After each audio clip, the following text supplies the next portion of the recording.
tardes nos encontramos nuevamente en este recinto del Colegio de Abogados de Bahía Blanca.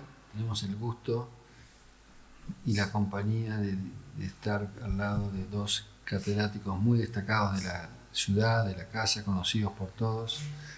A mi derecha, la profesora titular de Derecho de las Obligaciones de la Universidad Nacional del Sur, Pamela Tolosa. Un gusto de estar contigo, Pamela.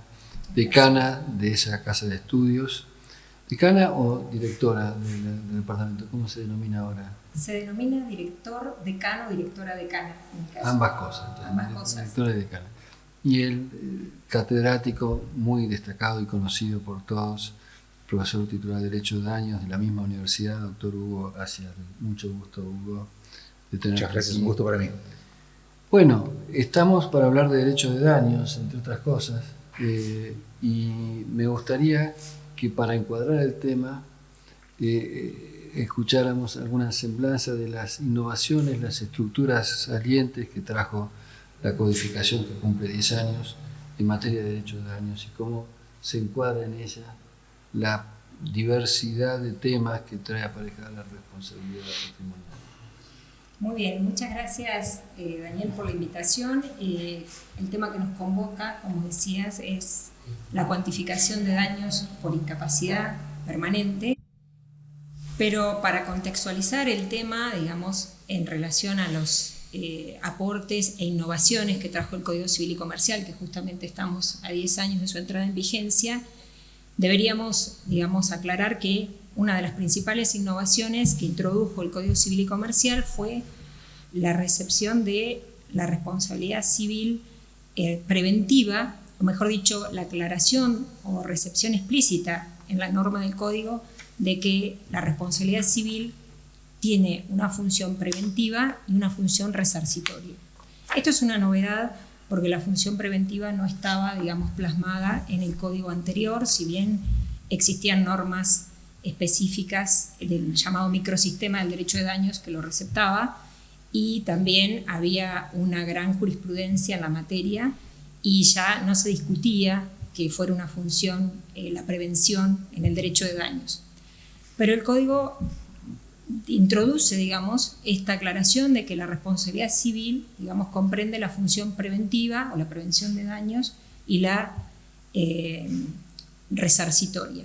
En relación a la función resarcitoria también hay importantes avances y concretamente vinculado al tema que nos convoca hoy, supongo que compartirá el doctor Asiarri, esta cuestión de que dentro de los aportes relevantes debemos aclarar que el Código, por un lado, toma partida o supera una discusión que existía en el derecho de daños en la doctrina en ese entonces en cuanto al concepto de daño jurídico, porque teníamos ahí una discusión en cuanto a si el concepto de daño jurídico se refería exclusivamente a la lesión o afectación de un interés o derecho, o si al contrario, por ejemplo, la posición de Alterini y López Cabana era en realidad el daño jurídico se refiere a las consecuencias derivadas de la afectación de del derecho o del interés.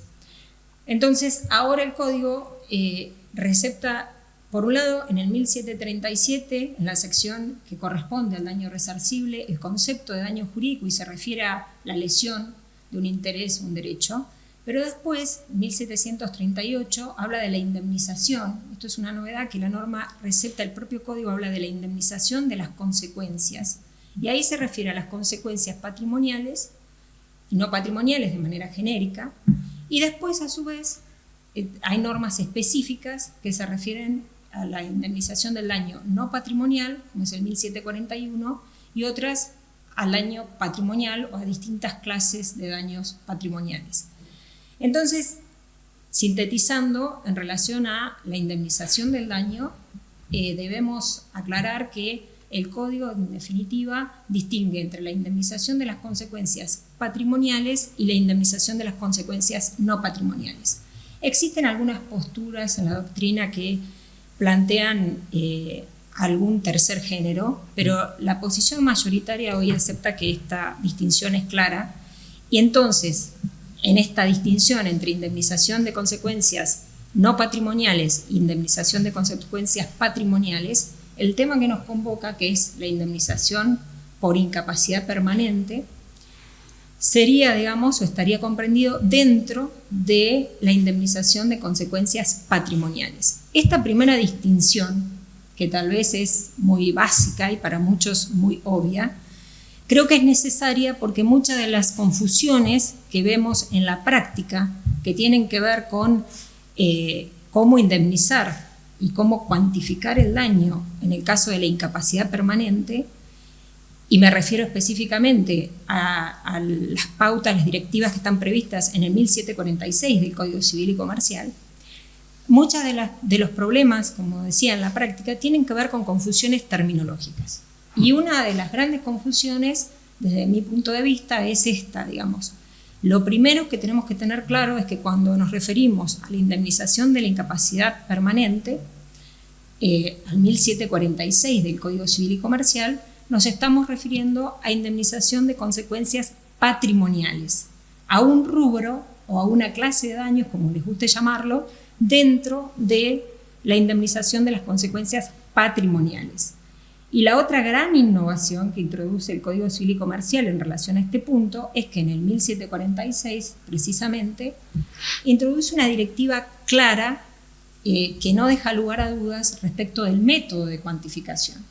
Y si bien aún algunos discuten esta cuestión, lo cierto es que la aplicación de las directivas que claramente determina el artículo 1746 del Código Civil y Comercial, no hay otra forma razonable de llevar esto a la práctica si no es a través de la utilización de una fórmula matemática que afortunadamente estamos en un fuero, en una jurisdicción, digamos, el Departamento Judicial Bahía Blanca, donde esto no es una novedad, pero bueno, esto ha generado discusiones y problemas en relación a algunas jurisdicciones donde todavía la utilización de este método de cuantificación genera resistencias, por decirlo de algún modo, y supongo que Hugo tiene mucho para decir en este punto, pero yo me puedo seguir explayando, no sé cómo seguimos con la dinámica, no quiero monopolizar el uso de la palabra. Voy a reservar una pregunta para vos, pero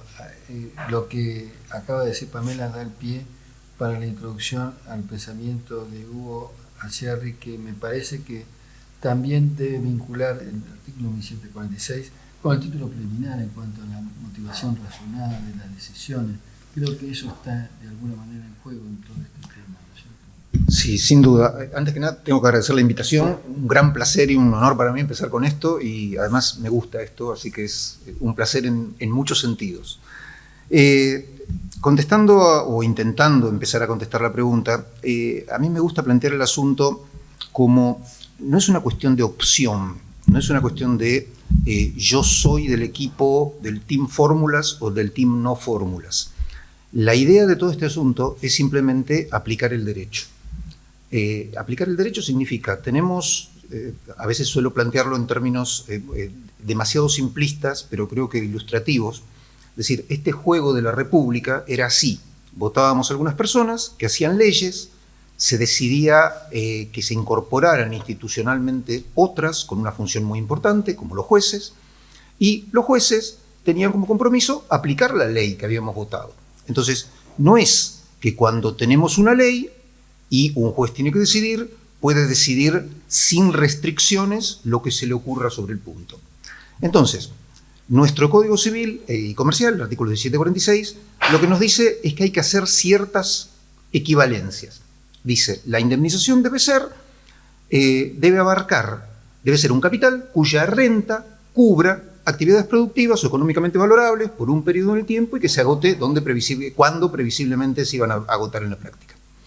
Entonces, las fórmulas no son más que un modo que tenemos los seres humanos de expresar los razonamientos con cantidades complejas.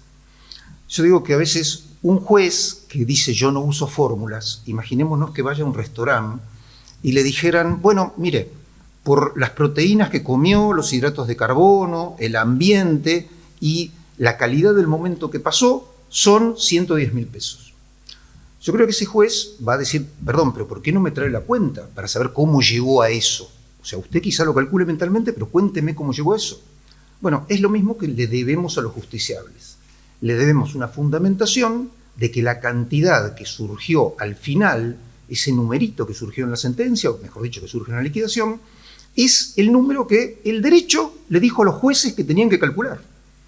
Y también otra, que es casi una broma, casi una chanza, es el 99 punto, muchos nueves de los seres humanos no podemos calcular grandes cantidades mentalmente. No podemos ver, de un golpe de vista, no podemos contar más de 4 en general. 5 ya se nos complica, tenemos que andar mirando si hay un grupito, 2 grupitos de cosas tiradas en el piso, supongamos. Entonces yo digo, bueno, supongamos que hay jueces que tienen esa capacidad excepcional de computar grandes cantidades, hacer un cálculo de qué rentas equivalen a ese capital, descontar lo correspondiente por el tiempo. Supongamos que hay jueces que pueden hacerlo. Lo que no pueden hacer es no fundarlo, porque tienen el deber de decirnos a los ciudadanos, a los abogados, a los justiciables, qué es lo que están haciendo. Entonces, como bien decías, es un problema que está anidado, que está fuertemente arraigado en las instituciones de la República, en qué estoy haciendo como juez y el deber que tengo como juez de que mis decisiones sean decisiones que cumplen con mi rol institucional y que puedo explicar, la exigencia constitucional de fundamentación, que puedo explicar por qué lo es. Ya termino, una cosita mínima más. A veces los jueces, yo recuerdo a alguien que decía, yo puedo hacer justicia sin fórmulas. El problema, alguien diría, es que no te pagan por hacer justicia. Te pagan, o mejor dicho, tu rol institucional es aplicar el derecho. Y el otro problema es qué se entiende por hacer justicia. Algunos jueces que dicen, yo no aplico fórmulas por los motivos que después discutimos, después conversamos, lo que están haciendo no es cumplir con la ley, sino cumplir con otro criterio, alegal o paralegal. Yo hago lo que vengo haciendo siempre. Yo doy más o menos $30.000 por una vida. Calculo y doy 30.000. Lo cual estaría correcto si la ley le dijera una vida, forfait, vale $30.000. Una incapacidad, después empezamos a descontar del 30, le ponemos puntos, una del 50% vale 15. Pero la ley no dice eso.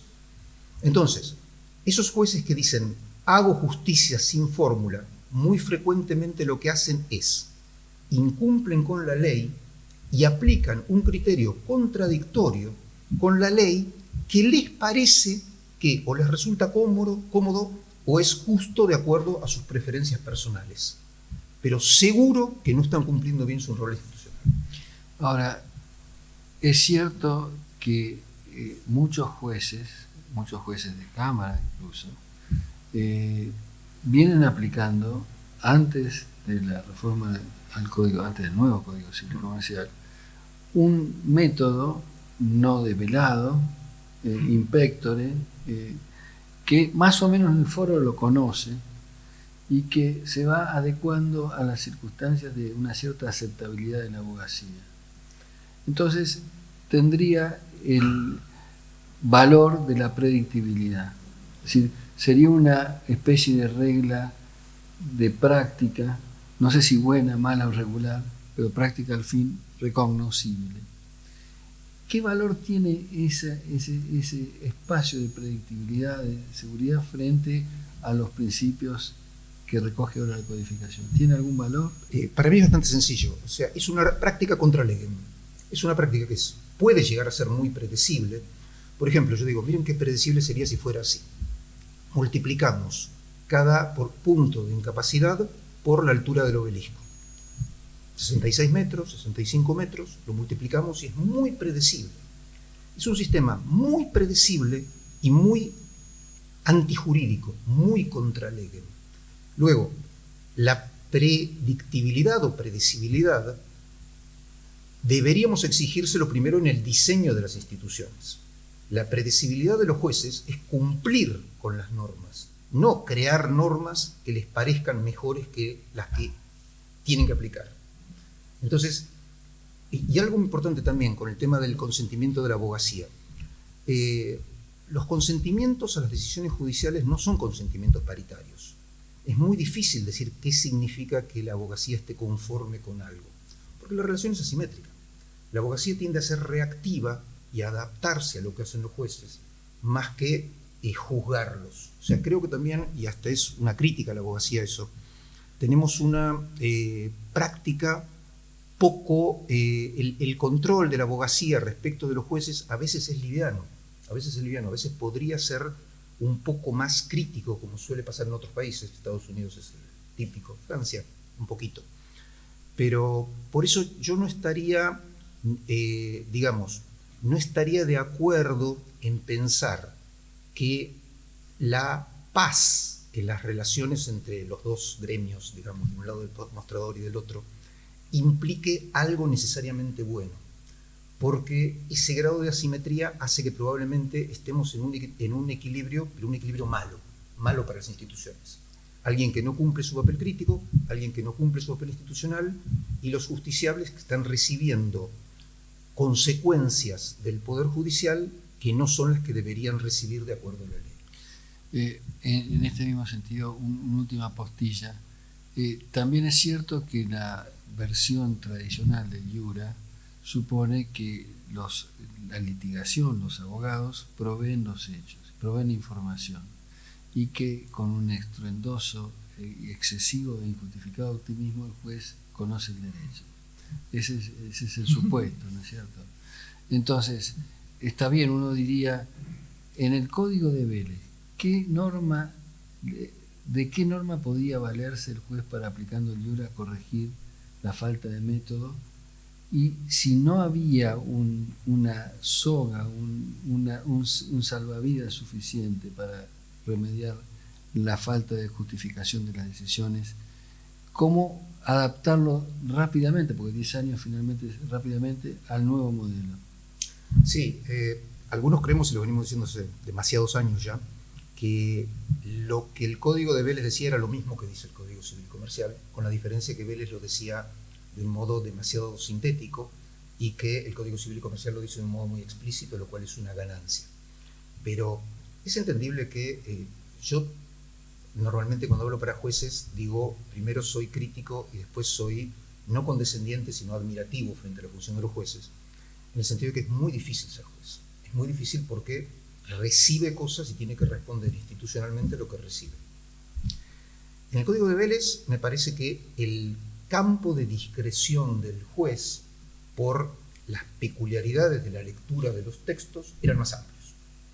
Me parece que en el Código Civil y Comercial la descripción detallada del procedimiento para llegar al resultado, determinar un capital, cuyas rentas cubran el valor de las actividades productivas o económicamente valorables y se agote en el plazo en que previsiblemente éstas hubieran cesado de existir.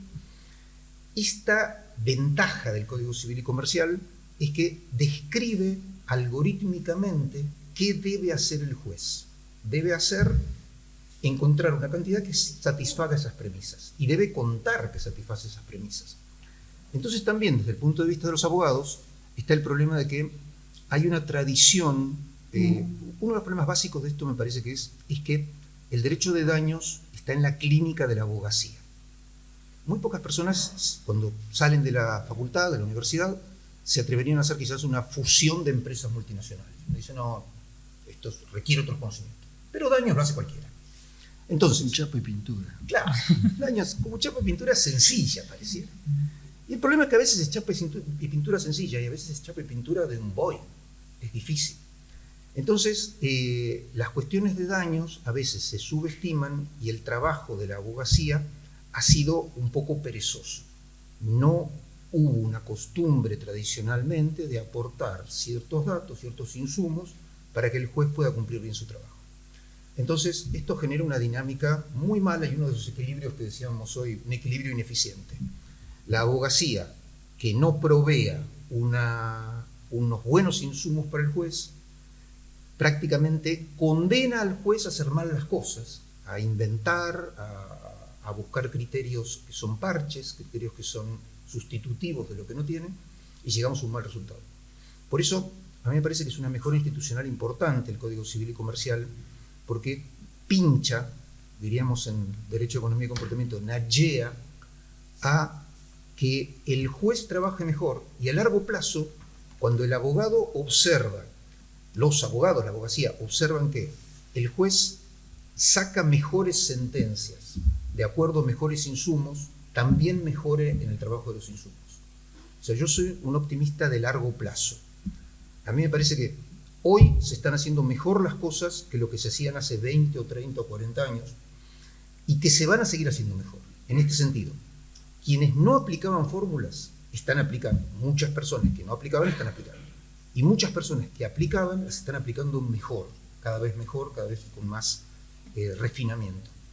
Y no es un tema de fórmulas, es un tema de aplicación del derecho. Entonces, volviendo un poco al comienzo, vos señalabas que el artículo 1737 incorpora la definición de daño. Y lo hace con una fórmula que, si bien reconoce antecedentes, incluso en algunos votos, recuerdo un voto disidente en conjunto de Belucio y Moliné, es una fórmula que presenta, si es que le dejamos que su vida evolucione, que se despoje un poco del antecedente y que cobre virtualidad y se interprete finalísticamente, puede dar lugar a cierto equívoco, porque alude, por un lado, a derecho o interés y luego dice no reprobado por el ordenamiento jurídico. En ese sentido podría ser amplísima la categoría daño, y podría ser más amplia que la categoría de la legitimación, que suele ser calificada como derecho o interés tutelado por el ordenamiento jurídico, no reprobado. ¿Vos le ves algún problema, alguna virtud, alguna mejora? ¿Qué opinión te genera la propia definición de daño? La cuestión es que cuando hablamos de la definición del 1737 estamos dentro de la sección referida al daño resarcible. Y como recién decía, a continuación tenemos el 1738, que por supuesto viene a continuación del 1737. Por ahora, un poco obvio. Por ahora. Estamos en Argentina, puede cambiar. Hasta ahora seguimos con... En eso no hay discusión. Que se refiere a la indemnización. Entonces, de algún modo, creo que esa amplitud que como bien decís, incluye la categoría o el concepto del 1737, cuando nos referimos al resarcimiento, se ve acotada respecto de qué es lo que se indemniza. Se indemnizan las consecuencias que están previstas explícitamente en el Código Civil y Comercial. Entonces, esa cuestión que si uno toma, desde mi punto de vista, como bien decís, el concepto que está introducido en el 1737 de forma abstracta, uno dice esto puede ser muy problemático. En relación a la función resarcitoria, en la práctica no veo que sea un problema por esta cuestión de que en realidad se recepta también esta idea de que en realidad lo que indemnizamos son las consecuencias derivadas de la afectación a ese interés no reprobado por el ordenamiento jurídico. Y ahí ya acotamos el alcance del daño resarcible. En 1738 ahí se refiere a algunas consecuencias patrimoniales, se refiere a la disminución o pérdida del patrimonio, al lucro cesante, a la pérdida de chances.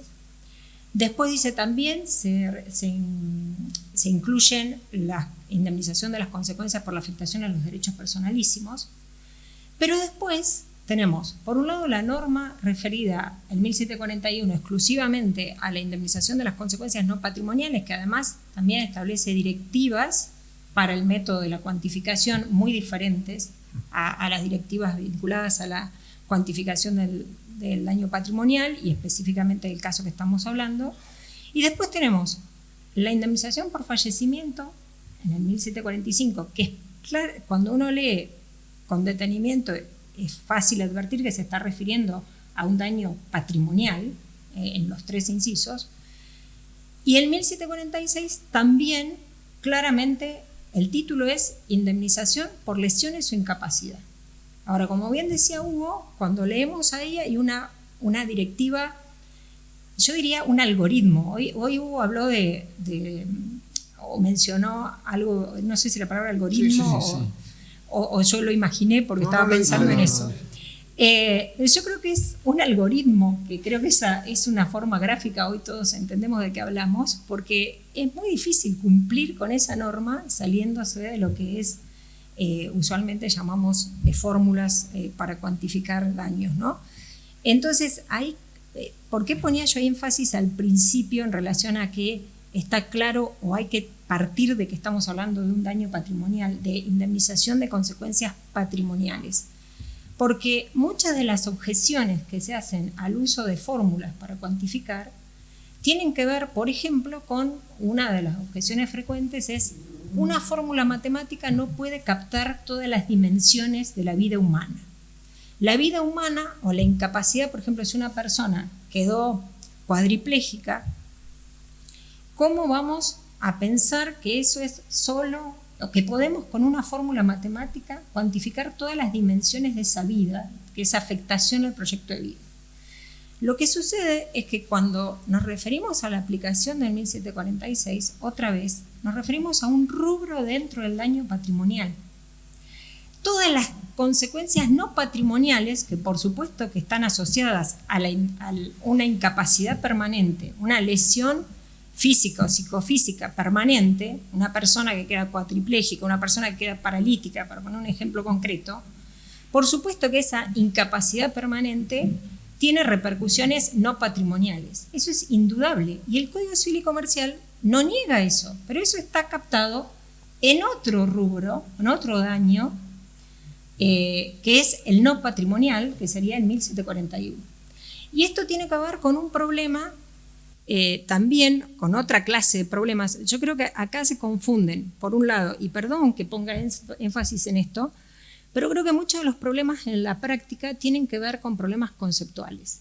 A veces se dice en la universidad se enseña teoría y no se enseña práctica. Y siempre digo lo mismo. Los problemas más complejos de la práctica, el primer paso para resolverlos adecuadamente es entender adecuadamente las bases teóricas. Si no conceptualizamos acá otra vez que estamos hablando de daño patrimonial, ya entramos en un terreno complicado, porque ya entramos a confundir distintos rubros. Entonces ese es el primer paso. Y después otra cuestión, otra dimensión, otra clase de problemas tiene que ver con confundir cuestiones vinculadas a una herramienta como es la fórmula matemática, que es un método para cuantificar, si se quiere, que como bien dijo Hugo, hoy es el método que impone el Código Civil y Comercial, con dificultades empíricas, con problemas empíricos, que es la falta de prueba, por ejemplo, de alguna cuestión. Por ejemplo, es muy difícil probar los ingresos, o es muy difícil probar cómo van a evolucionar los ingresos de una persona que es muy joven o que todavía no está en el mercado laboral y que tenemos que, digamos, indemnizarlo en relación a la disminución de su capacidad productiva futura. Bueno, es un problema muy complejo que tiene distintas aristas. Una de las aristas de ese problema es empírico, es cómo probar, cómo aportar prueba concreta. Pero el problema empírico no tiene que ver o no debe confundirse con el método o la cuestión conceptual de cuál es el método que utilizamos. Son dos dimensiones diferentes del problema. Yo creo que no respondí nada de lo que me preguntaste, Daniel, pero, sí, pero si no volvemos a la pregunta, porque ahora me doy cuenta que estoy hablando de lo que tenía ganas de hablar. Sí, ¿no? me parece muy bien. Referido a esto, también alguna objeción que vincula los aspectos probatorios con la pertinencia del método de justiprecio, de evaluación de los daños, es la configuración especial de nuestra economía, una economía gris, o por no decir casi negra, con pocas estadísticas fiables, con dificultades de acceso a la información, y sobre esa base tiene que construir una especie de artefacto bastante desconocido el juez, sobre todo porque no se lo facilitan, normalmente las partes, la abogacía no suelen facilitar, se deposita en el enclave judicial la construcción incluso de información difícil de elaborar. ¿Cómo esto es así? Hay mucho de esto y hay algo vinculado con lo que decía Pamela, sobre lo cual me gustaría dar una vueltita más. Pamela decía que la fórmula es una cosa y otra cosa es cómo llenamos las variables, y las variables dependen de datos empíricos, lo cual se entronca con esto. A mí me parece que más profundamente, la fórmula no es el método, sino la exposición del método. O sea, A mí me gusta dar un contraejemplo, que es un fallo bastante conocido de la Corte Interamericana de Derechos Humanos, donde hace lo mismo, pero lo dice retóricamente. En lugar de usar una fórmula, dice: voy a estimar un salario tal por tanto tiempo y lo voy a traer a valor presente con una tasa de descuento de tanto. Y esto sirve para entender que la fórmula no nos está dando un método, sino que el método está en el 1746. El 1746 es el que nos dice qué tenemos que hacer. La fórmula simplemente hace eso que hacemos cuando vamos al restaurante o cuando hacemos una prueba de matemática. Se está acoplando un poco el micrófono. Si bajan un poquito el sonido, quizás. Gracias. Decía, la fórmula lo que hace es exponer con transparencia las relaciones. O sea, la matemática no siempre tuvo fórmulas. Recién en el siglo XVI o XVII se pasó de la matemática retórica a lo que le decimos hoy la matemática formal, algorítmica, esta que usamos, simbólica. Entonces, la cuestión es, los jueces, cuando no reciben uno de los insumos, por ejemplo, no se les prueba el ingreso de una persona. El problema es que no es un problema para el método, no es un problema para la fórmula. Si los jueces hacen cualquier cosa, supongamos 10 millones, eso está asumiendo un cierto ingreso. Lo que pasa es que no se dice. O sea, a mí me gusta la ilustración de, es como si fuéramos por un camino de cornisa, por el cual es muy difícil manejar, y entonces, para evitar el peligro, cerramos los ojos. Cuando decimos 10 millones de un saque, estamos diciendo, yo estimo de algún modo que esta persona va a ganar tanto los próximos años, va a vivir tantos años y voy a descontar tal tasa. Entonces, ¿cómo hacemos en la práctica? Hay dos preguntas. Primero, ¿esto es un obstáculo para el uso de fórmulas o es un problema que tenemos en este género de asuntos? Y mi respuesta sería categórica. Es un problema para resolver este género de asuntos a la luz de la legislación argentina. No es un problema de fórmula o no fórmula. Segundo, ¿cómo hacemos en la práctica cuando tenemos malos insumos? Bueno, a mí me parece que hay una obligación de fallar y de probado el daño, artículo 165 del Código Procesal, tenemos que establecer un valor, digo yo como juez, que yo no soy, perdón. Entonces, ¿qué es lo que se hace normalmente? Bueno, el plexo decisorio es más que el plexo probatorio. Hay cargas de la prueba, hay hechos notorios, máximas de la experiencia. Entonces, por ejemplo, no sabemos cuánto va a vivir una persona. No sabemos. Supongamos que a un joven de 20 años se le produce una enorme incapacidad y yo digo, bueno, va a vivir hasta los 75. Y la contraparte me dice, no, va a vivir hasta los 27.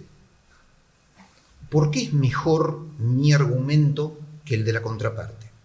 Porque acudimos a los hechos notorios que son hoy las estadísticas públicas de acceso sencillo. Entonces, no probó nadie cuánto va a vivir esta persona. Que hoy tenga 22 años solo nos prueba que no se va a morir hasta los 22, pero no nos prueba cuánto se va a vivir. Con lo que gana una persona es algo bastante parecido. Si una persona hoy gana un salario mínimo, no prueba que esa persona va a seguir ganando un salario mínimo. Prueba que hoy gana un salario mínimo. Entonces, tenemos estadísticas y conjeturas razonables para pensar el futuro. La gente dice, no podemos hacer futurología. No, tenemos que hacer futurología. La norma nos dice tenemos que hacer futurología, pero tenemos que hacer la mejor posible. La mejor posible de acuerdo al plexo probatorio, hechos notorios, cargas de la prueba, al plexo de decisión. Entonces, en definitiva, si el sistema, si el alcance del principio de congruencia y de las cargas probatorias me dicen, mira, no podés dar más de lo que se probó y entendemos probado que esta persona no va a mejorar, si no va a mejorar y gana un salario mínimo, tiene sentido algún aplanamiento. Pero esto va exactamente en contra de nuestro conocimiento del mundo. Nosotros sabemos que hoy una persona de 20 años y gana un salario mínimo, lo más probable cuando tenga 50 no es que gane un salario mínimo, es que gane más. Entonces, lo paradójico de las consecuencias, de las conclusiones que se pretenden del sentido común, es que van en contra del sentido común. Precisamente de lo que sabemos del mundo, sabemos que si un joven gana algo, es probable que su curva se incremente y no se mantenga.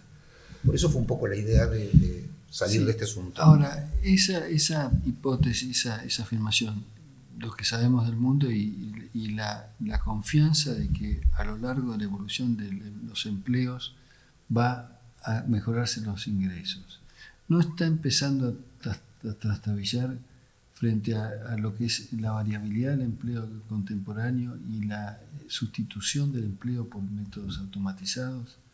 ¿Cómo se pronostica eso? La cuestión más o menos uno la puede Porque pensar. Sí. remite a temas, digamos, de fondo, ¿no? Sí, sin duda, sin duda. A mí me parece que hay varias cosas diferentes en esa pregunta. Una es cuál va a ser la evolución del empleo futuro. Si va a haber más desempleo, si va a haber menos desempleo.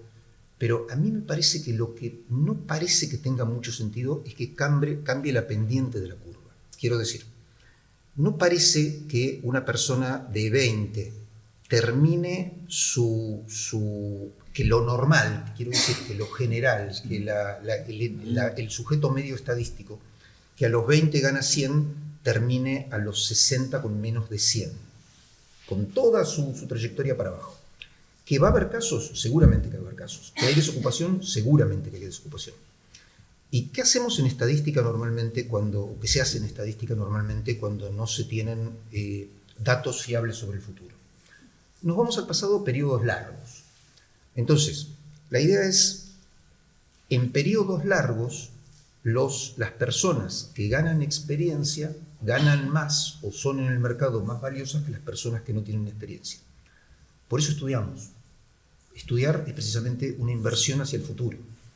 Por eso los convenios siguen teniendo un adicional por antigüedad y no una pérdida por antigüedad. Entonces, pareciera que a pesar de todos los cambios, que no sabemos qué va a pasar en el ranking de oficios, probablemente las personas salten de oficios y busquen cada persona progresar como progresamos los seres humanos, como intentamos hacerlo. Por eso me parece que no es una cuestión de discusión de la pendiente de la curva, sino otro tipo de discusión. ¿Cómo van a ser los empleos en el futuro? Sí, y además, discúlpame, pero esto también tiene que ver con, otra vez, qué es lo que se indemniza, porque lo que indemnizamos es justamente la disminución de la actitud de la persona para realizar actividades productivas o económicamente valorables. Entonces, Hugo lo grafica con un ejemplo que me parece muy útil, que es como si imagináramos que el cuerpo humano es una máquina, digamos, como una máquina que tengo en el taller para cumplir para realizar alguna determinada función. Y de repente, como consecuencia de la lesión que me causa una incapacidad permanente, esa máquina tiene un deterioro. Y aun cuando se repare ese deterioro, si es una incapacidad permanente, justamente va a ser permanente. Entonces, la máquina cuerpo humano que teníamos antes del hecho, ahora tiene una disminución. Y es esa disminución de la capacidad productiva o para realizar actividades económicamente valorables lo que se indemniza. Por eso, la misma norma dice que no es obstáculo para esa indemnización que la persona continúe realizando una tarea remunerada. En el famoso caso Ontiveros de la Corte de la Nación, esto fue muy claro, justo era el caso de una jueza que había tenido una incapacidad permanente y que reclamaba la indemnización por la incapacidad permanente, y una de las objeciones de los demandados era: esta jueza sigue realizando la misma tarea y aún con esa incapacidad permanente puede seguir realizando la misma tarea que realizaba antes del hecho. Incluso podría progresar en su tarea. Y esto no es obstáculo para que se indemnice esa incapacidad permanente, justamente porque estamos hablando del daño patrimonial vinculado a la disminución de esa capacidad productiva. Si la persona sigue realizando la misma tarea que realizaba antes, se supone que la está realizando con un mayor esfuerzo. Y además, otra cuestión, también tiene que ver esta indemnización con una reducción de las posibilidades de la persona, de la libertad de la persona para realizar otras tareas. Tal vez puede seguir siendo jueza, pero tal vez no puede dejar de ser jueza o dedicarse a otra actividad productiva, porque para eso sí le afecta. ¿Me explico? O sea, yo tenía antes del hecho una máquina que me daba muchas posibilidades y ahora tengo menos posibilidades o las mismas, pero me implican mayor esfuerzo. Entonces, esto es clave otra vez para entender por qué lo relaciono con lo que están hablando y con lo que la pregunta anterior, porque a veces tendemos a pensar solo en la cuestión de el salario o el ingreso, y eso también lleva a un error frecuente a pensar que si la persona no tiene ingresos para acreditar, por ejemplo, la persona que tuvo la incapacidad permanente, entonces hay que calcular la indemnización según el salario mínimo vital y móvil. Por default. Y eso es algo muy arraigado en la práctica. En la práctica por parte de los abogados y abogadas, como algo que no tengo otra opción, tengo que ponerle el salario mínimo vital y móvil, y también por parte de algunos jueces y juezas. Y ahí está el punto de que, a ver, si la persona tenía un oficio, una profesión, y circunstancialmente estaba en ese momento desocupada, pero puedo acreditar que tenía posibilidad de tener un ingreso mayor, ¿por qué voy a tener que tener en cuenta solo el salario mínimo vital y móvil? Por eso creo que esta cuestión viene asociada a lo que veníamos conversando recién. Ahora, este mismo razonamiento que estás desarrollando no es relativamente, incongruente en algún punto con la lógica de Ontiveros. ¿Por qué? Porque es predicable en concreto, en el pensamiento situado en la realidad estándar de un juez que tenga un gap de inutilizable potencial de actividades, de plus actividades que merezcan resarcimiento en términos productivos. ¿Puedo? Sí. Sí. Yo había escrito algo antes que saliera con Ontiveros que creo que es estrictamente aplicable. A mí me parece que la explicación de por qué indemnizamos a las personas cuyo ingreso no baja después de la indemnización tiene dos carriles, dos posibilidades conceptuales. A una la llamé libertaria y a la otra eficientista. Y usé la palabra libertario antes que se usara popularmente en términos políticos en Argentina. Hoy no se puede. Hoy, claro, no, hoy significa cosas diferentes. Hay que aclarar muchas cosas. Hoy significa cosas diferentes. En España en la década del 20 o 30 del siglo XX era anarquista. Era anarquista, claro. Por eso digo, la idea sería así. Una posición diría, no importa si las personas usan su capacidad o no las usan. Siguiendo con el ejemplo que refería Pamela, el de la máquina, yo digo, imaginémonos que tenemos dos fábricas. Una fábrica que está produciendo y una fábrica que no está produciendo. Pero está a tocar un botón de que empieza a producir. Entonces, ¿nos incendian una o nos incendian la otra? Yo digo, el juez no tendría dudas en decirnos, si nos incendian la que no está produciendo, igual vale. Y vale por la potencialidad productiva. Con nuestra capacidad, diría una persona libertaria en esos términos, pasa lo mismo. Si yo no uso parte de mi capacidad, porque uso la capacidad necesaria para ser juez y con esto me alcanza, no tengo que moverme y tengo que hacer lo otro, tengo que hacer las cosas que hago, esa capacidad igual es indemnizable. La capacidad que no uso es indemnizable porque es intuito persona, es idiosincrásica, es solo mía. Esa sería la libertaria.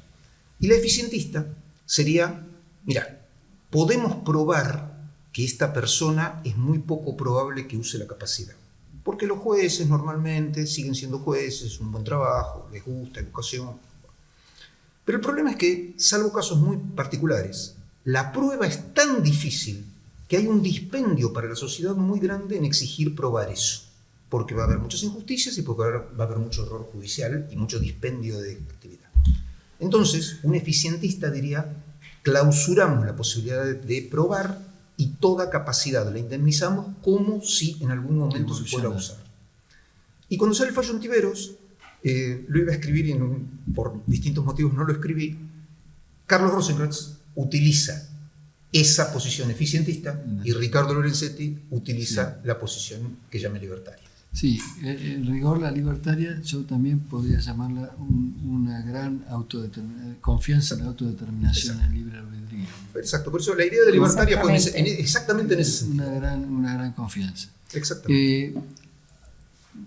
Pero hay otros daños, otras indemnizaciones del campo no patrimonial, ¿no? Sí, pero antes de ir a esas, no quiero dejar de hacer mención Bueno, esto es un diálogo y en este diálogo yo quiero introducir un tema que es la distinción entre actividades productivas y actividades económicamente valorables. Exactamente, importante. Porque eso está previsto, a veces queda soslayado en el 1746, y eso es una distinción muy relevante porque también creo que ahí hay confusiones terminológicas que llevan a comprender mal el alcance de esta norma de 1746.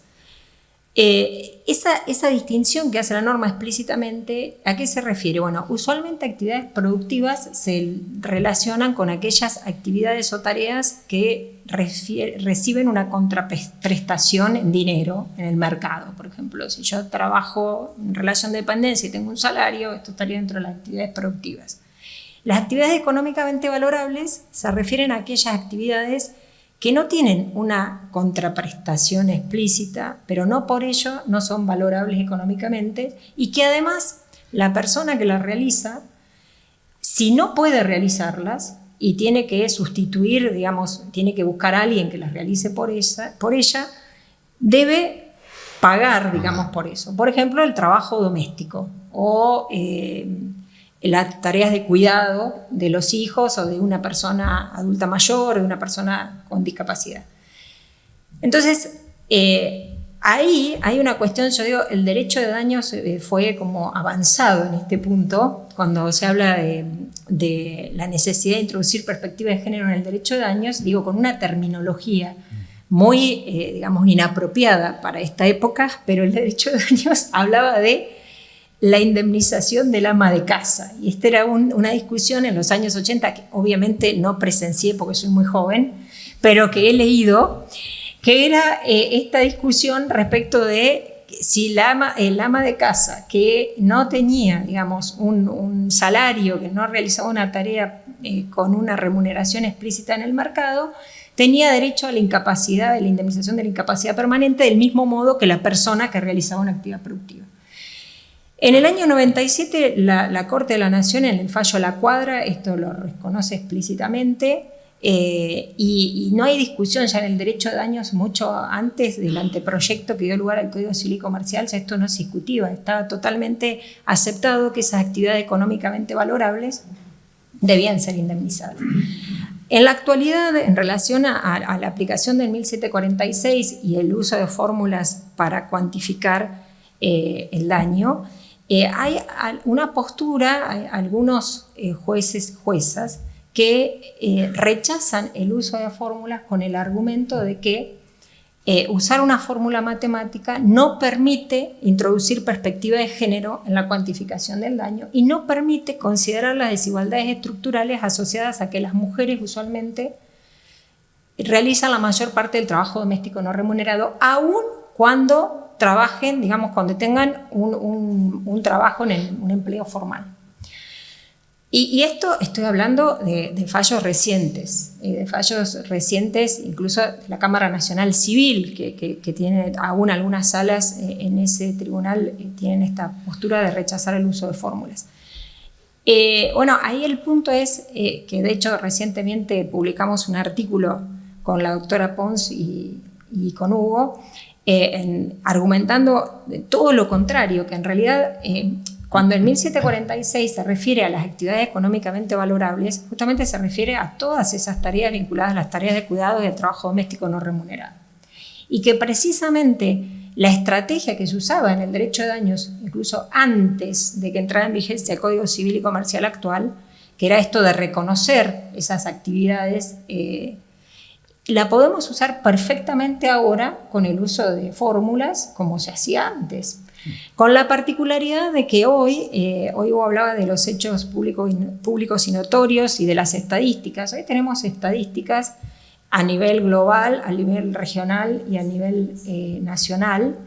En el caso de Argentina, las últimas publicadas es la encuesta sobre el uso del tiempo, publicada en el 2022 por el INDEC, que se refieren justamente a la distribución de las tareas domésticas no remuneradas y las tareas de cuidado. Y ahí se concluye claramente que las mujeres, aún las que trabajan en el mercado formal, tienen una carga mayor, aproximadamente casi el doble de tiempo en relación al tiempo que dedican los varones a las tareas de cuidado, y algo similar, un poco menos, 1 hora y media de diferencia con el trabajo doméstico no remunerado. Entonces, ¿cómo llevamos esto a un caso concreto? Bueno, en un caso concreto, si podemos demostrar que esto fue así y tenemos además el respaldo de las estadísticas que me dan una presunción de que en general esto es así, podría incluir, digamos, el valor de esas actividades económicamente valorables dentro de la variable ingreso en la fórmula, sin perjuicio, o sumado, en el caso de una mujer que además tiene ingresos en el mercado laboral, sumado al ingreso que tiene en el mercado laboral.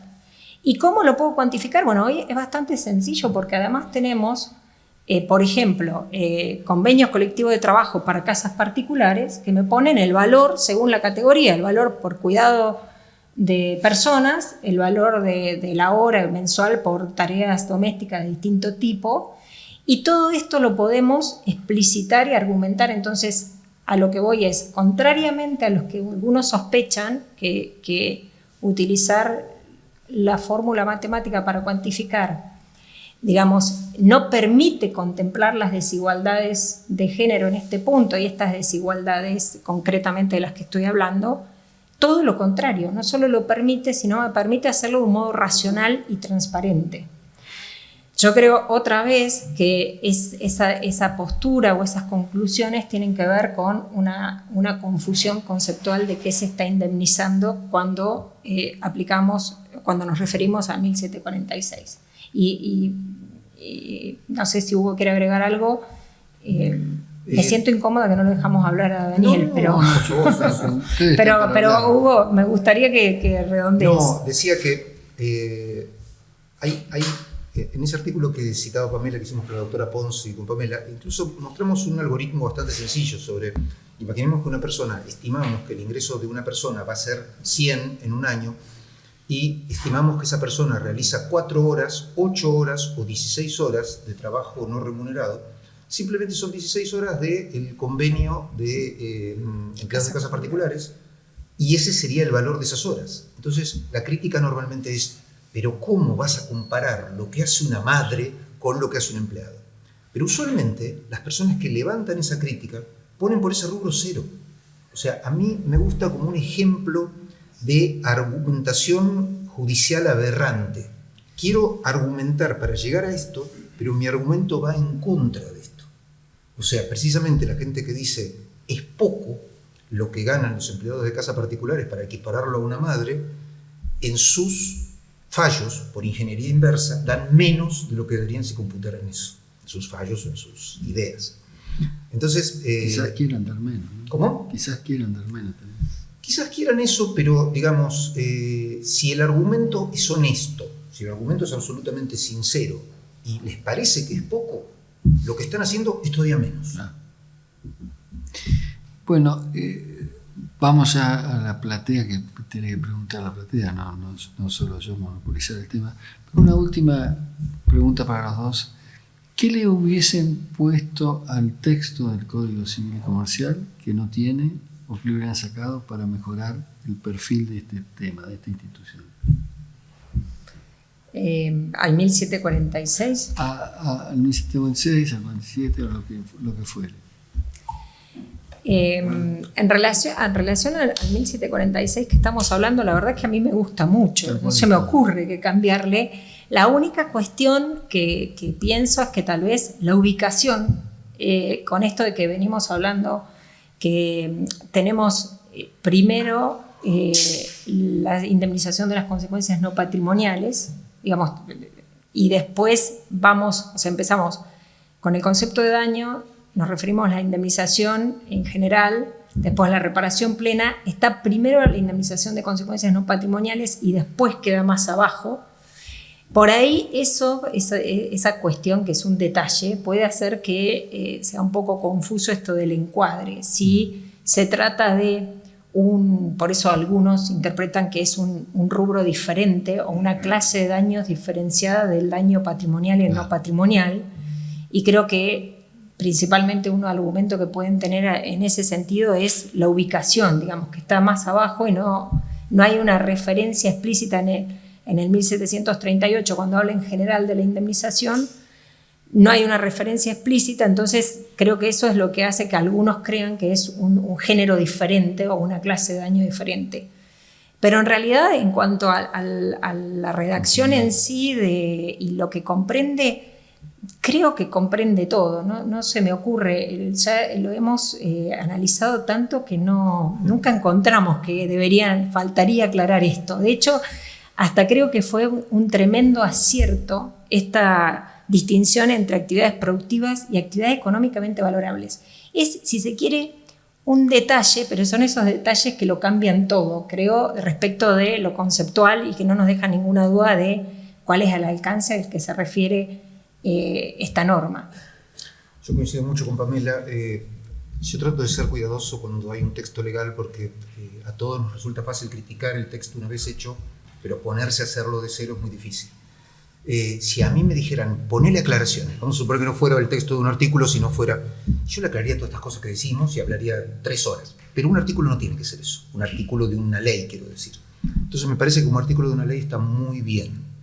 Y lo que decía hoy, lo insinué, no sé si me extendí lo suficiente, me parece que está en un grado, está un poco alto el volumen de nuevo, en un grado de explicitación suficiente para pincharnos, para motivarnos a decir, tengo que seguir este procedimiento.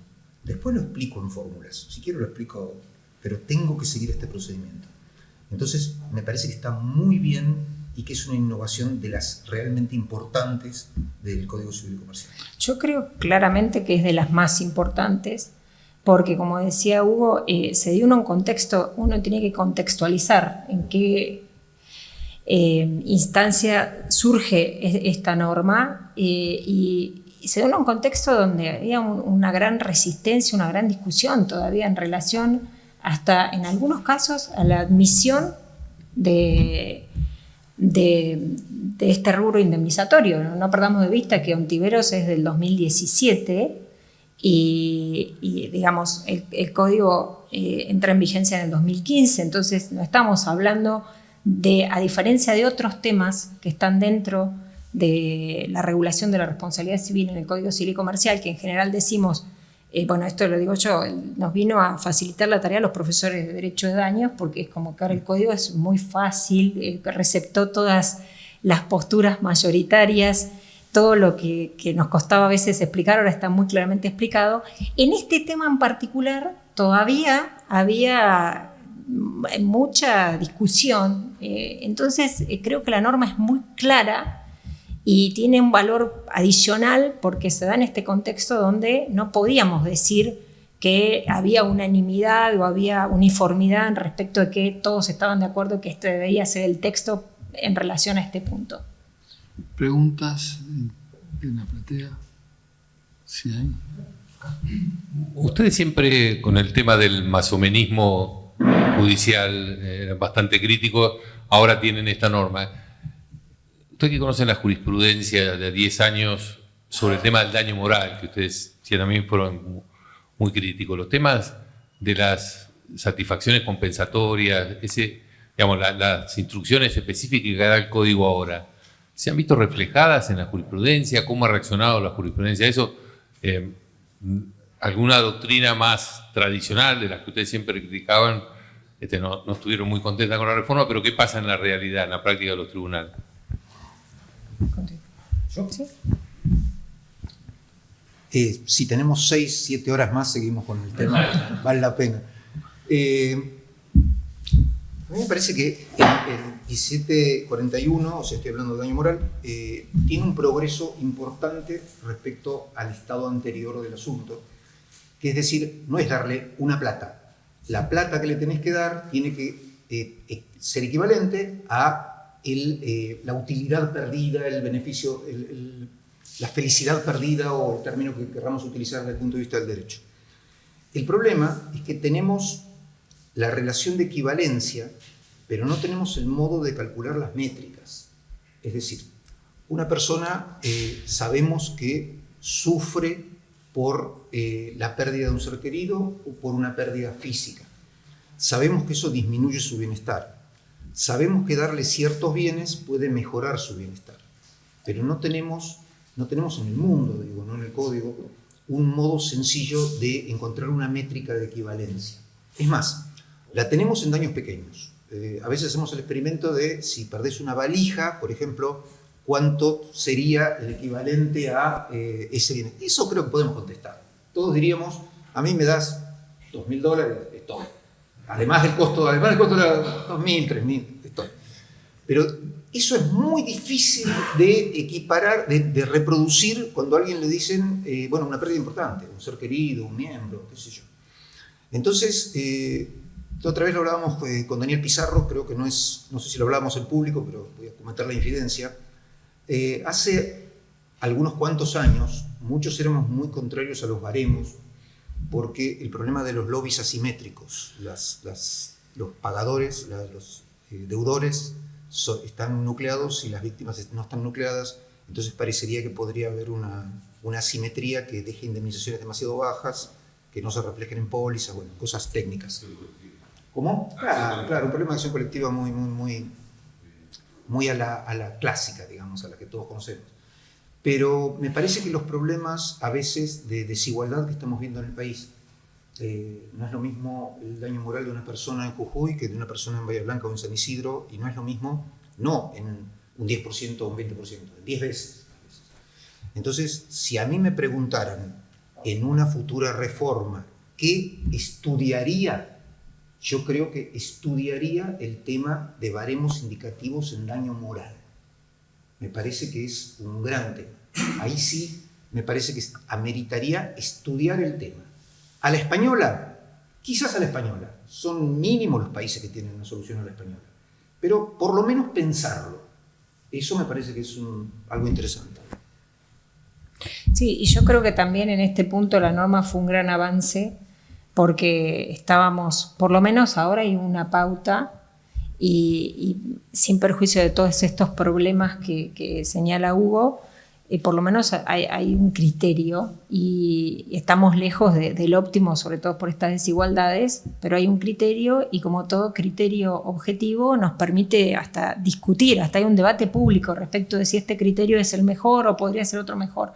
Pero en ese sentido hemos avanzado mucho porque no teníamos ninguna pauta concreta en el ordenamiento jurídico y también hasta hemos mejorado desde mi punto de vista en cuanto a la denominación. Esta denominación de daño no patrimonial, aunque la jurisprudencia se empeña y los colegas también se empeñan en seguir usando el nombre daño moral, pero yo creo que es un gran avance desde el punto de vista de qué es lo que se indemniza, ¿no? Y deberíamos insistir con esa docencia de que hoy el código no habla más. Si buscamos, tenemos claramente el 1741, que el título es indemnización de las consecuencias no patrimoniales. En ese sentido, hasta desde ese punto de vista, que es un detalle, me parece que también es un avance.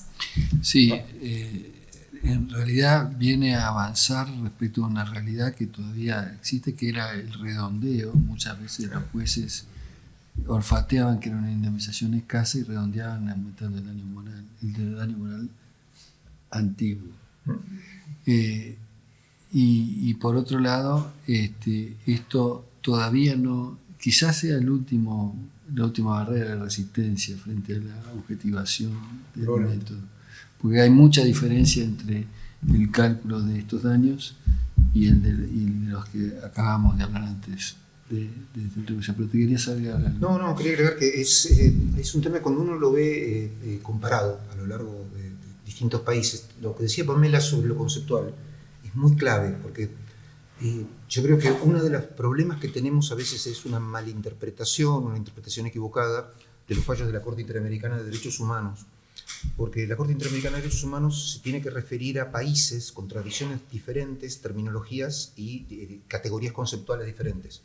Entonces, no es lo mismo decir en Argentina daño no patrimonial que decir daño moral en Perú o que decir daño moral en Dominicana.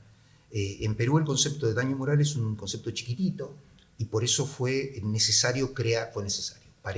La reacción a esto fue crear categorías como el daño al proyecto de vida, que no fuera daño moral. Mientras que para nosotros es sencillo decir, las consecuencias no patrimoniales del daño al proyecto de vida son consecuencias no patrimoniales. Si le querés llamar daño moral, decile daño moral.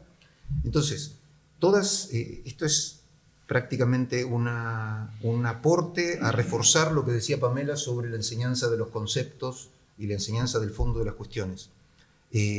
Entender conceptualmente estas cosas nos es necesario, no suficiente, pero necesario para poder hacer las cosas bien en la práctica. Si no, tenemos confusiones, solapamientos y cosas raras que se notan en los casos extremos, no en el choque de la esquina quizás con... ¿Alguna otra pregunta? ¿Qué tal? También sobre un aspecto de detalle en cuanto a este método para la cuantificación de indemnizaciones por incapacidad que utiliza fórmulas matemáticas, en cuanto al momento en el cual se realiza esa cuantificación y las bases para ese cálculo, los valores, en qué momento tenemos que tener en cuenta los valores que se van a utilizar, dado que sabemos que hay jurisprudencia bastante distinta en diversas jurisdicciones y que también nos lleva a algunas cuestiones conceptuales relevantes e impactos muy grandes en términos de la cuantificación. Yo los detalles, porque sé que tiene ganas Hugo, se lo voy a dejar a Hugo, pero voy a hacer la introducción que tiene que ver con la cuestión conceptual. Justamente cuando hablamos del 1746, en principio nos estamos refiriendo, digo en principio porque esto tiene que ver con las aclaraciones que va a hacer Hugo, a un daño futuro. O sea, hoy Hugo decía, tenemos que hacer futurología, porque justamente cuando se estudia daño actual, daño futuro, esas cosas que se repiten a veces sin pensar demasiado, estamos hablando de un valor presente en relación a una renta periódica, no perpetua, futura. Entonces, y por eso, cuando explicamos por qué tiene que haber una tasa de descuento ahí, estamos hablando porque estamos calculando a valor presente un cálculo a futuro que tiene que ver con la repercusión futura. Eso conceptualmente sería un ejemplo de daño futuro cuando hablamos de la distinción entre daño actual y daño futuro. Entonces, como hoy puse énfasis en que 1746, consecuencias patrimoniales, 1746, daño futuro. Yo creo que ahí hay un primer paso para evitar confusiones que tiene que ver con la pregunta que hace Sebastián y que le dejo porque sé que Hugo tiene ganas de contestar. A ver, a mí me parece que primero hay que sentar las bases del problema. O sea, una persona sufre un daño hoy, esta persona demanda dentro de 2 años, tiene una sentencia dentro de 4. Vamos a pensar en términos binarios de 2 años. La persona, en el momento que sufre el daño, vamos a suponer que se consolida la incapacidad en ese momento, el daño va, como decía Pamela, va a correr para el futuro. Entonces, podríamos hacer matemáticamente, podemos encontrar equivalencia sin ningún problema en calcularlo al momento del hecho o calcularlo al momento en que estamos calculando. Eso no hay ningún problema, pero tenemos que aplicar pautas diferentes. Y entonces, como tenemos ciertas restricciones de nuestro sistema jurídico, nuestro ordenamiento jurídico, y tenemos ciertas cosas más fácilmente computables que otras, de acuerdo a los hechos en los que estamos, a mí me parece que la mejor de esas opciones equivalentes es, al momento en que estamos calculando, partimos el mundo y aplicamos fórmula para lo futuro. Para lo pasado, aplicamos simplemente, como un juez laboral diría, salarios caídos. O sea, el valor de cada periodo para atrás. ¿Por qué digo esto? Por varios motivos. Primero, porque no podemos, hasta que no deroguen el artículo 7 de la 23928, no podemos actualizar con todas mis loas a Barrios, por favor. Yo creo que Barrios fue, bueno, todos lo reconocemos, fue un hito muy importante, pero tenemos todavía restricciones a declaraciones de inconstitucionalidad puntuales, fundadas y todo eso. Entonces, mientras tengamos el artículo 7, tenemos problemas de actualización. Por lo tanto, lo mejor que podemos hacer es tomar valores presentes al momento de cálculo y aplicar fórmula para el futuro, y para el pasado aplicar ese cómputo de decir, por cada periodo se perdió esto, por esto se perdió aquel, se aplican intereses y se traen al presente. El cálculo de intereses, después, bueno, esto creo que está bastante consolidado, que si aplicamos valores actuales, la tasa de la que estamos hablando es una tasa pura. Si aplicamos valores nominales históricos, la tasa de la que hablamos normalmente es una tasa bancaria. La diferencia entre las dos es que una tiene componente inflacionario y la otra no, además de todas las cosas que tienen las tasas bancarias, que no nos vamos a poner a hablar ahora.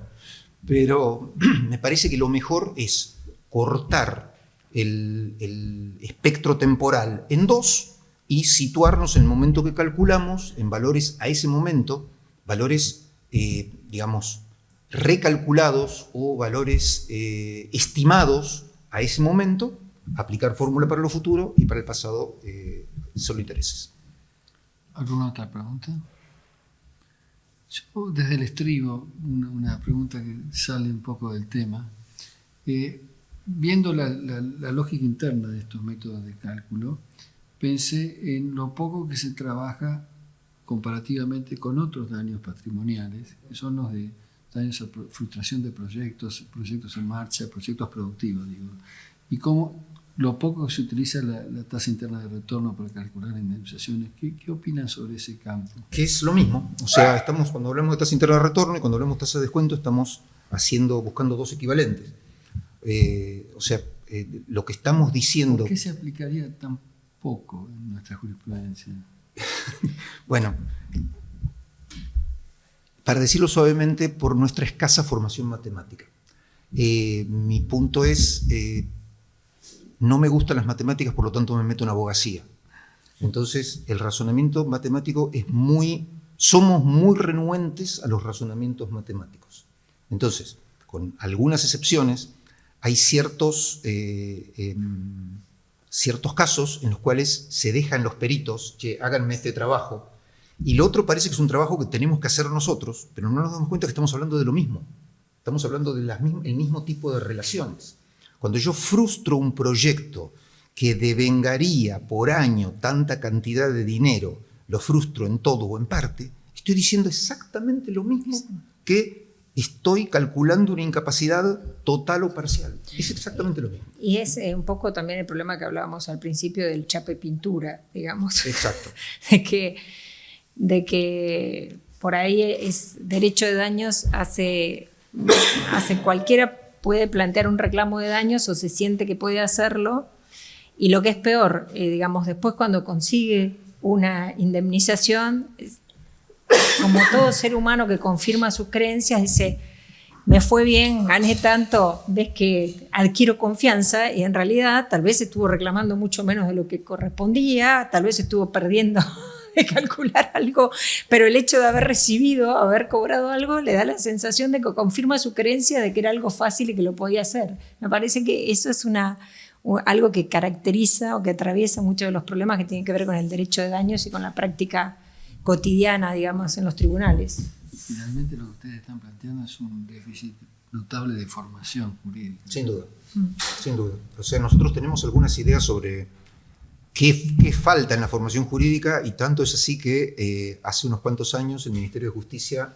hizo una convocatoria para áreas de vacancia, o sea, qué considerábamos que le estaba faltando a la formación jurídica.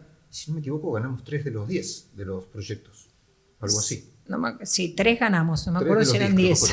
Y uno de ellos fue precisamente la idea de la materia Derecho, Economía y Comportamiento. La materia de Derecho, Economía y Comportamiento lo que pretende hacer es conjugar lo que tradicionalmente se conocía como análisis económico del derecho, que era más bien economía neoclásica en su raíz, y sumado a lo que es economía del comportamiento, pero no excluyentemente, sino ambas cosas son importantes para la formación. O sea, en definitiva, si las normas no sirven para modificar la conducta humana, es muy difícil explicar para qué tenemos normas. Y la idea es, si no entendemos cómo reaccionamos los seres humanos frente a las normas, todo este asunto del derecho nos queda un poco con fundamentos débiles. Sí, hay otra cuestión donde también creo que hay un déficit que tiene que ver con lo que dice Hugo y que en parte recogemos en esta materia, que es la escasa o nula formación en estadística de los profesionales del derecho. Y por supuesto, o sea, está esta idea de que todo esto se lo delegamos a los peritos. El problema es que, y hoy creo que con la inteligencia artificial esto está más sobre la mesa que nunca, que muchas veces lo más difícil es saber preguntar. Y si uno no sabe cómo preguntar o hace la pregunta incorrecta, o primero, no pregunta porque no sabe que lo puede preguntar o lo pregunta mal. Cualquiera de las dos cosas, que esto es algo que vemos en la praxis del derecho con los peritos, pero creo que no alcanzamos a dimensionar lo profundo que es el problema. Y yo, en relación a lo que decía de estadística, tiene que ver con hoy que todo el mundo quiere trabajar con datos, porque podemos trabajar con datos. Todo el tiempo hablamos de probabilidades y creemos todos que sabemos de qué estamos hablando y muchas veces estamos hablando de cuestiones diferentes, conceptos diferentes. Usamos la palabra con sentidos diferentes y es muy difícil llegar a una comunicación entre nosotros y mucho peor si hablamos de la comunicación de nosotros con los peritos o con algún asistente externo con el que queremos dialogar. Hoy se habla mucho de la necesidad de formación interdisciplinaria en todos lados, no solamente en el campo de la abogacía. En todos los campos creo que justamente las grandes y profundas modificaciones en el mercado laboral tienen que ver con esto. Solamente se van a poder adaptar aquellos que tengan formación interdisciplinaria. Y hasta las carreras más duras, las carreras de ingeniería, las más técnicas, ponen el foco en la necesidad de, por ejemplo, formarse en lo que se llama hoy habilidades blandas, que era algo impensado hace unos años atrás. Y el punto es, creo que ¿para qué es necesaria esa formación interdisciplinaria? Básicamente para la comunicación, para poder preguntar, para poder pensar y sacar el máximo rédito de las posibilidades que hoy tenemos con cómo se facilitaron muchas tareas. Y en derecho en particular, un gran problema que tenemos es en este punto. No podemos preguntar o se nos ríen porque no sabemos la diferencia entre una media y una mediana. Porque confundimos probabilidad objetiva con probabilidad subjetiva. Porque hablamos de datos o porque alguien nos muestra 2 o 3 datos y nos enamoramos de los datos y tal vez groseramente no hay que confiar en esos datos porque hay algo que claramente me indica que no puedo confiar. Y no podemos ni siquiera darnos cuenta a veces de que a quién hay que preguntarle por esta falta de nociones básicas elementales de estadística, por ejemplo, de manejo de datos. Y esto es algo en lo que creo que si hay un aporte que tenemos que hacer en estos espacios es poner este tema, porque, por ejemplo, las escuelas judiciales están hablando todo el tiempo de en qué hay que capacitar a los futuros jueces o juezas o a los actuales. Las universidades con los posgrados, los colegios de abogados con qué tenemos que capacitar. Y siempre, bueno, ahora todo el mundo quiere capacitar en inteligencia artificial. Digo, a ver, para que esto sea útil hay que ir otra vez a las bases, algunas herramientas más básicas. Y ahí está la clave de poder realmente utilizar al máximo las potencialidades que hoy tenemos con las nuevas tecnologías y la facilitación de muchas tareas, ¿no? Bueno, agradecemos con un aplauso a los doctores Aciarri y todos.